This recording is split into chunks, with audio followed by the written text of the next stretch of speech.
Okay, now we're going to talk about leads. Leads are nothing new to you. You've been writing leads and very varied leads for probably a really long time.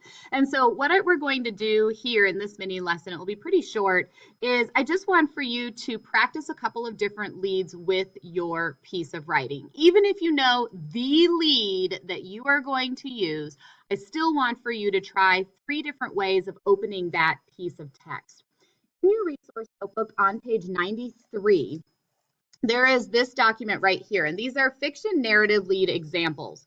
And what I did is I took different types of stories that someone may write. Maybe you're writing a spy story, family vacation, injury, sad, kidnapping, etc.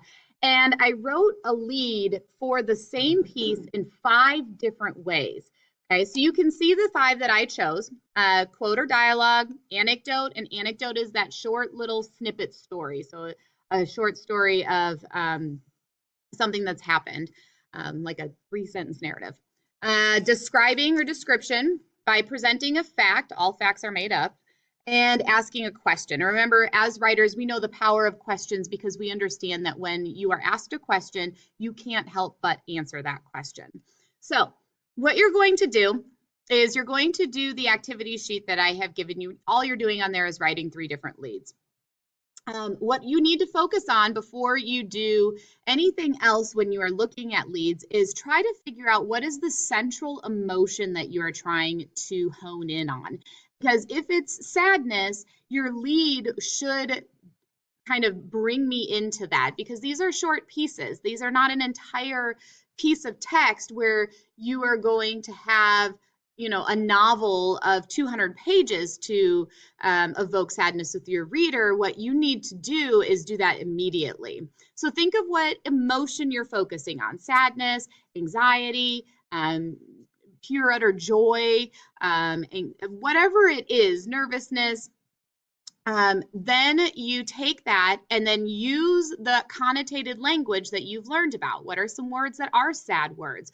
What are some anxiety words? Maybe you come and ask me for a model text, and I will get that for you so you can see how professional writers do it, because again, they do it best.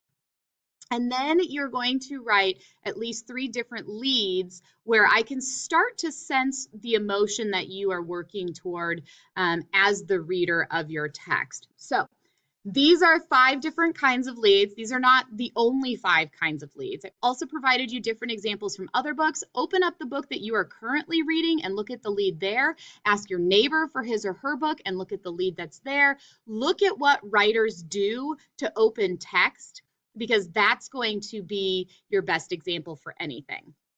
All right, if you have any questions about this, please come and ask me, but otherwise use the examples provided to create your own message. Good luck.